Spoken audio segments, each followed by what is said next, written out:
Hello, everyone, and welcome. Welcome to Legendary Leaders. And I am your coach, Coach Vet Jet. And today I have had the phenomenal pleasure of speaking with a legendary leader. And just in the short time we've been talking behind the scenes has been amazing. And so I said, I have to push the button or we'll keep talking off screen. But I have the pleasure, the absolute pleasure today of being with Dr. Edmonds. And I will let her introduce herself, tell a little bit about her, and then we'll go into the conversation of a legendary leader. So, Dr. Edmonds, thank you for being here and welcome to the show. Introduce yourself, let the audience know who you are. Sure. Thank you so much, Coach Beth, for the invitation. I'm excited to be here. I'm also passionate about leadership. I have just recently retired after 33 years in HR with ExxonMobil, and I'm now spending more time with my family, but I also continue to do coaching myself. Was certified as a leadership coach at Georgetown back in 2012. And I recently got my PhD in leadership at Carolina University. So, leadership is also a passion of mine. I've been involved in coaching and mentoring and just helping leaders develop my whole career. And so that's me. But I'm a mom, I'm a wife, sister friend. Nice. And I was sitting here when I was just talking with them, like, you understand my life, you understand what I'm going through. So that is so awesome. So tell us a little bit about your journey to finish your doctoral program. How was that for you? I guess what made you go in that direction? Well, I've always valued education and always had a desire to get my PhD. I have an MBA from Howard, which was before I started work with ExxonMobil.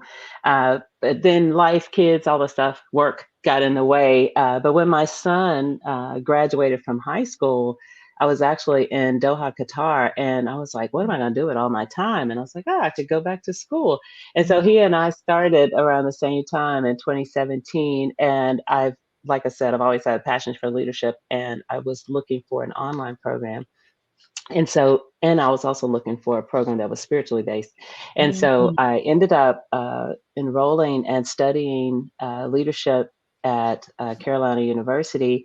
And my dissertation, I wanted to do something that focused on women, Black women in particular, but Mm. also wanted to have a specialty area. So my research was on, and this is a long title, I did a I did a phenomenology on Black women leaders and their experience with emotional intelligence. And Oh, so it was in the oil industry, very okay. specific.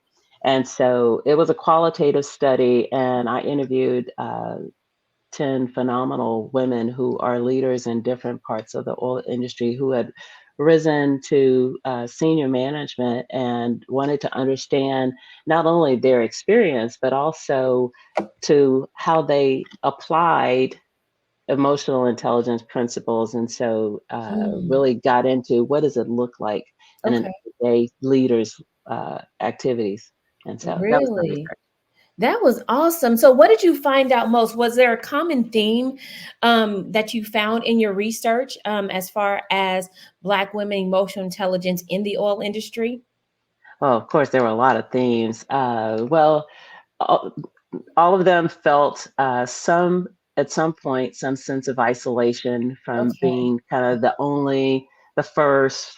Mm, Often you find yourself in the room and there's nobody that looks like you. right. And then just kind of similar challenges in terms of being tested several times Mm, before you can get into a leadership role or even just acknowledged for what you're contributing. okay. Challenges with balancing dual careers, managing work Mm, and family. But more importantly, they all said that their confidence, because a big part of emotional intelligence is self awareness and self regard. And so mm, it takes, and leaders, one of the criteria is that you have self confidence. And most every one of them said that their confidence came from having very strong family rooted values. And Really? that was what really kind of got them through tough times and challenges, just kind of Mm. leaning into what was true for them and what Okay. they had learned at, very early ages. And so that was something Nice. that resonated with me as Okay. well. That was interesting because the family dynamics, as we know, times have changed and the family dynamics has changed. And that just points right back to the family structure is so important to our success, right? Because I know a lot of the issues going on right now, of course, is burnout and people wanting to leave corporate America. And it could be that we're burnt out more because we don't have that same foundation and the strong family structure. So that's interesting. That would be an interesting correlation to see how that marries together. Well, I definitely believe that being a mother was my most important job. Okay. And so understanding how to get that balance sometimes takes a while. And Okay. I learned a lot from my kids about leadership because I felt like Really? as I was uh, training them, generally, God would always give me a message through my kids as I was telling them something. I was like, you need to listen to that yourself. Yeah. My son, when he was probably about 6 or 7, called me a workaholic, and I was like, wow. Wow. And he was saying, you work too much, and it started a self reflection for me on where are my boundaries, Okay. when is my time to leave, and I call myself now a recovering workaholic. So I a like lot of that. the stress we put on ourselves sometimes because we're overachievers. My Mm. son also taught me a lot about presence and leadership presence. He would he would be very at a very young age. He would ask for what he needed, and he'd say, "Mom, I need you to get off the phone and be with me right now." And I was like, "Oh, Really? okay. You know what? I had to respect the fact that you asked for it, and get off the phone." And so, lots of lessons about leadership that I learned as a parent.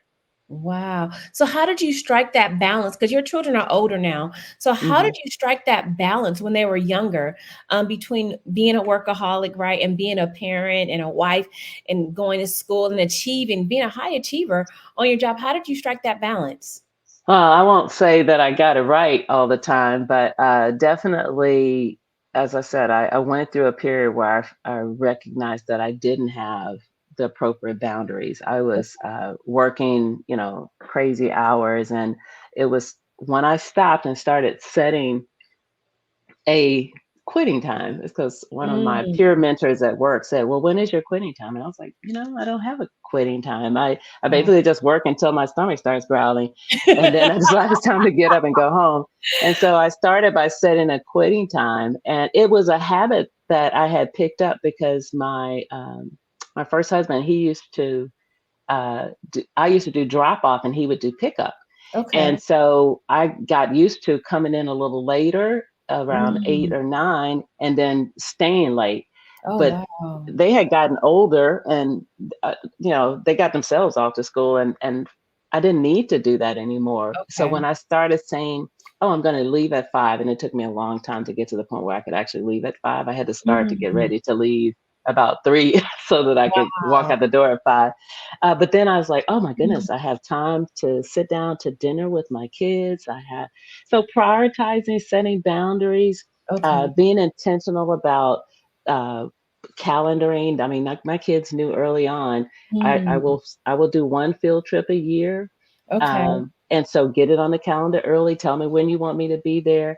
Nice. They knew that if it wasn't on my calendar, it probably wasn't going to happen. It wasn't gonna happen, So yes. the same structure that I used at work, I used at home in terms of making sure that we were intentional about scheduling. We were intentional Oh, about setting aside, prioritizing time, like uh, that Seven Habits.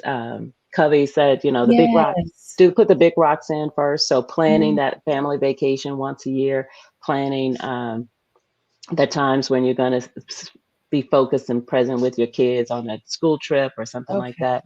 It just really takes being intentional, which is I like another good that. leadership skill. Oh wow. And it's interesting that you stated that, right? Because Dr. Edmonds, I just started using my Acuity calendar with my children. And my daughter last night said, "Mom, I need to talk to you," because we were having a business meeting.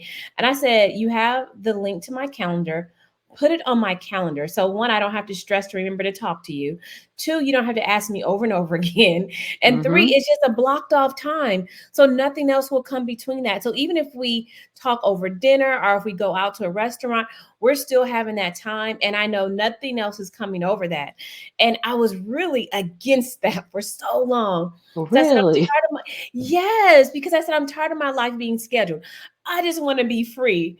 But I found myself being more stressed out. I found myself having to remember so much, and it was like nothing was getting done and everything was piling up. So Yeah. it's good hearing from another mother that's part of the success, to balance in all of it, right? Yes.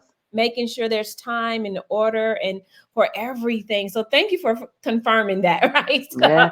If you fail to plan, you're planning to fail. And you know what? I guess that's why I felt at some of those things that my Yeah. kids needed me to do, because, and I'm glad you said that, because my son always likes me to eat lunch with him.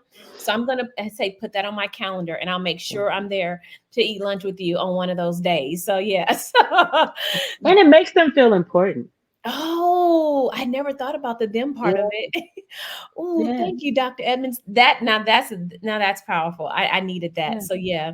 So let's switch gears for a minute, because you were ahead of leadership development, right? And I thought Hmm. this was powerful in Doha, Qatar. So I want to talk about that, what it was like living over there. Because I was telling you, I was in the army, and that's where our vacation, our R&R was, and I loved it. I never like it was the best resort. So tell us, how did you handle, right? I guess there's a couple of questions in here. How did you like leadership development, right? Being the head of it. And how was it doing that overseas in a whole different place? A peaceful war zone, I guess you could say. Oh, it's not a war zone at all. It's Okay. the most. It's one of the safest places in the world. Okay. Actually, so Qatar is a really, really small country, and it's Mm, funny that you say R&R, and people don't think about rest or relaxation in the desert, but it's a beautiful country, and the desert is beautiful itself. And so we had the blessing, the fortune of living there for 7 years, and what I found is so many lessons about leadership that I found in Qatar. But it was first and foremost, what struck me is that I've been in a global organization my whole career for 30 years. But usually when we think about international companies or global companies, they are Western companies with offices overseas. mm, And generally, to develop leaders, we'll send them to work overseas. Even the military does that. We'll yeah. send them to different places so they get experience, international experience. Qatar, it is truly a global city. It has people from Mm, all over the world. The way that they don't have a large population, and so all of their organizations are staffed, and they use the whole world as their talent pool, and so they recruit mm, talent based on people who have the skills. And so every team that you work on is a global team, and you have people from oh, Africa, from Europe, from Australia, from the US, from Canada, from South America. wow. So every team and every leader is working on a global team. And so Mm, having that understanding and having come from an organization where, we had global leaders that were dealing with different countries, and I traveled to a lot of different companies, but this was different, teaching them how to, they already knew how to be inclusive. ooh. They already knew how to value people for what they brought to the table. So Wow. it's very different. So the leadership challenges were very different. The Okay. leadership priorities were very different.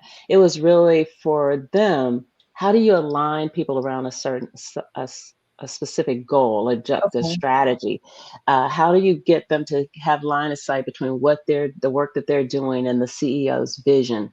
And Mm, so a lot of the work that we were doing is around making sure that all of the leaders were on the same page in terms of where are we trying to go as an organization, and okay. how do you get that message and that same passion and enthusiasm down into the organization, which Mm, we all need it, even exactly. here, but we get so distracted about other things that you Mm, can't lead without these other things that get in the way. We're worried.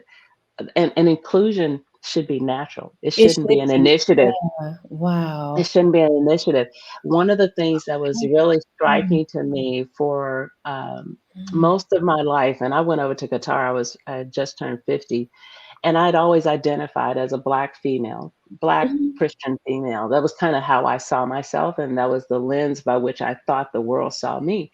And when mm. I got to Qatar, it was very interesting that people always let or they approach me, and what they value was the fact that one, I was Western American, and Okay. then they saw me as somebody from a major international oil company. Being black and female didn't even come It did not matter, into huh? the equation, didn't matter. So Really? a lot of the opportunities I got to lead, a lot of the credibility I had was based on my background and expertise. And so I What? felt this weight just lifted off of me. Oh, Oh, yeah, these people are listening to what I say. They are valuing my experience. And so, one, that comes with responsibility. okay. Uh, but it also gave me a real sense of, you know what? These people value and appreciate the expertise that I have, and it was the best opportunity I've ever had, and Really? more opportunities opened up because then I was just free to share Mhm, and put my my thoughts out in terms of innovation and creativity, and I mhm. could just come up with things and throw things out, and people would Really? listen. I was like, oh my goodness, this is awesome. Isn't that a blessing? Oh my God. Dr. Edmonds, that's a great feeling because I think a lot of leaders, especially African American leaders, and then of course women, right? That whole intersectionality. I think that's the biggest struggle that's here in the United States. Yeah. And like you said, it should be natural. It should not be an initiative. And you would really think by 2024 that it would not be an initiative for an organization, right? That we would just be okay with who we are. So, how did you find that opportunity? And what made you say, okay, I'm going to do it?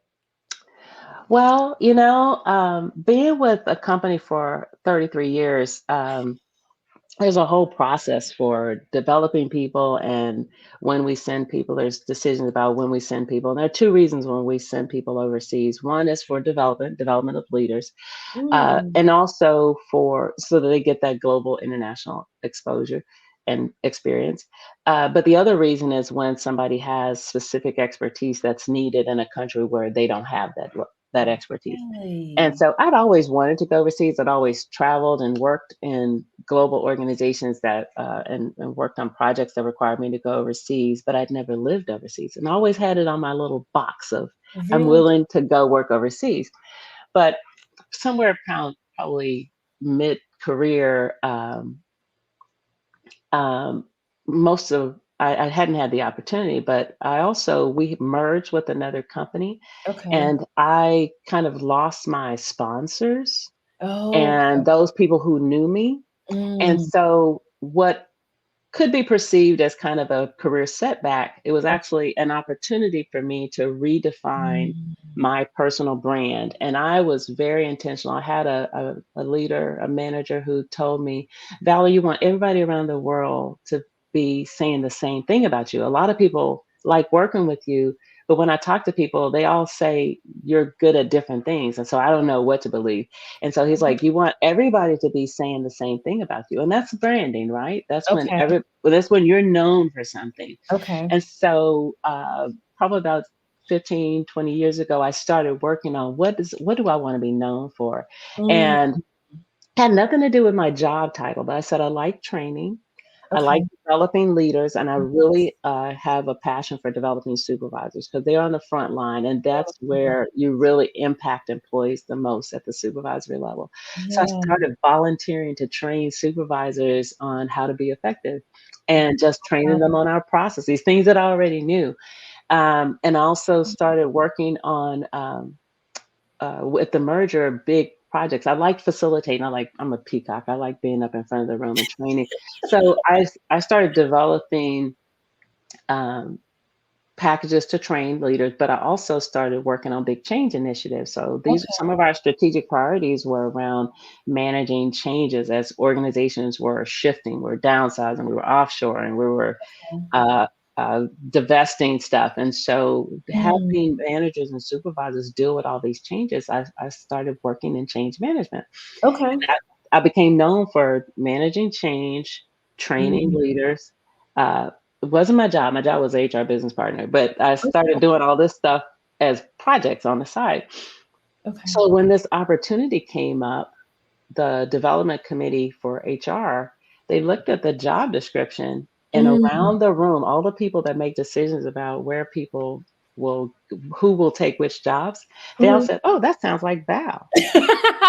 They were saying the same thing They about were you. saying the same thing. People from different parts of the Yeah. organization were saying the same thing. They were like, "Oh, this it looks like they wrote this job description for Val." So, Wow. as God ordained it, it worked out. Now, Yes. when you ask why did I accept it, we had just moved to Houston, and we had Okay. moved down here so that my son could start high school and wouldn't have to could stay in the same high school. I've moved 8 times with ExxonMobil, and so I Really? wanted to make sure that when he started high school, he could finish in the same place because my daughter went to 5 different elementary school. Wow. Okay. And so I left the decision up to my son, even though it was something that I'd always wanted to do. I said, Mm. "Look, I will turn this down if you don't want to change high schools." He had just finished he was in his 10th grade year. Wow. And so it would mean him his last 2 years of high school being overseas. And Mm. I told him, do the research, check out. He went. I said, pray about it, and he Mm. came back and he said, I prayed about it. Looked at the schools. I looked at the country and what it offered, and the only Mm. thing I would be missing is marching band. And he said, I'd Really? hate to look back on my life and say I missed out on this opportunity because of marching band. Because of And marching band. and Wow. so we decided to go. And he says it was the best decision he ever made. Really? Oh my goodness, what a blessing. And what a way, right, to have your children make the decision, right? Hmm. And be a part of the process for the decision. You said so many golden nuggets in there. Oh my goodness. So what is standing out to me the most, right, is you said you were HR business partner. One, I'm probably one of the very few people I love the HR business partners, right? I love them. And I love them because they have a way of coaching and developing people that can transform the way they see and think, and the way people interact with one another. When I was at an organization, it was an HR business partner that really guided my direction and guided my career. She said to me, she said, Yvette, the leaders are here to develop and train you. So I just send them an email and tell them you want a professional development meeting and they should be talking to you. I said, what? Are you serious? Yeah, like for real, me? I'm like, she's like, yes, Yvette, the VP, the CEO, and she was very straight to the point. She was straight up no chaser. Yes, email them. And if they don't want to meet with you, then we need to see why they don't want to develop somebody. exactly. Excuse me. Exactly. That's a Oh good my, HR person. she is amazing. And to this Yeah. day, I still think about her. I still keep in contact with her. And because of her, I realized what I wanted to be known for. And I wanted to be known for leadership. There's nothing else, nothing more. It's just leadership. And I have a full journal of information that these leaders, once I reached out to them, would sit and talk to me. One time it was the CEO. He sat and talked with me. Mind you, the CEO of a big company, Fortune 500 company, sat and talked with me for 45 minutes. Oh, wow. And mind you, at this time we had gone through some major issues. We were in the news, so it was a lot going on, right? So he was having some sleepless nights, but he sat and talked to me for 45 minutes, Dr. Edmonds. And so that like just changed everything I saw and everything I thought of. And then secondly, you said a sponsor. You said the company had merged and your sponsors had gone, right? Or they weren't there Yeah. anymore. How important is it for leaders to find sponsors and to sponsor others? Well, I think it's critical that they sponsor others. I Okay. think it's hard to find a sponsor. Oh, However, it's okay. important to have one. Mm. It's important to have one. And I'll say, for the reason I say it's hard to find a sponsor, I think you can find a mentor. You Okay. can find someone who has knowledge and expertise that you can learn from, and they can provide wisdom and guidance and Okay. instruction and help to transfer knowledge to you. A sponsor is very different. That is somebody who is basically going to bet their reputation on you. Okay. It's Mm. hard to go up to somebody and ask them to be the voice for you in the room, Yeah. because they have to volunteer to take that on. However, what you can do as somebody who, and actually, if you're already a leader, honey, you already have a sponsor, Okay. because you wouldn't have gotten there without one. Got it. Okay. You might Mm. not know who they are, but there is no way that people cross thresholds into leadership without somebody pulling them up. Okay. Mm. Someone has to vouch for you to say, yes, I trust that Vet will be good in this job. Okay. Even if she doesn't have all of the skills now, I trust that she can learn, and I bet my reputation on it. That's what a Really? sponsor does. That's Okay. a sponsor is going to speak in the room where it happens, Mm. where those decisions are made. They're going to vouch for you. They're going to make the other people believe that they can trust that you will be a good representative. And the Mm. thing that makes somebody wants to sponsor somebody or willing to sponsor somebody is that they trust that you will make the right decisions, a similar to decisions to what they would have made if they were in Okay. the same situation, or if Mm. they leave the company in your hands, they trust that you're still going to do right by the Okay. company and by them. And Okay. so that's a lot. That's a That's a lot. lot. That's a lot. You don't just go Mm. asking people to be a sponsor, Okay. you know? Mm. However, if you're in a leadership position and you are not looking for people that you can advocate for, and Mm. you know that there are people that don't have any representation in the room, and you're not willing to advocate for anybody, you are Wow. not a leader. Ooh. Ooh. You're not a That's leader. powerful. That's strong. And That's if you're not there supporting the development of people coming behind you, the next level, first of all, you're not doing succession planning good. okay. And if you're limiting it to just your friends, Mm. you're not an inclusive leader. Ooh, wee.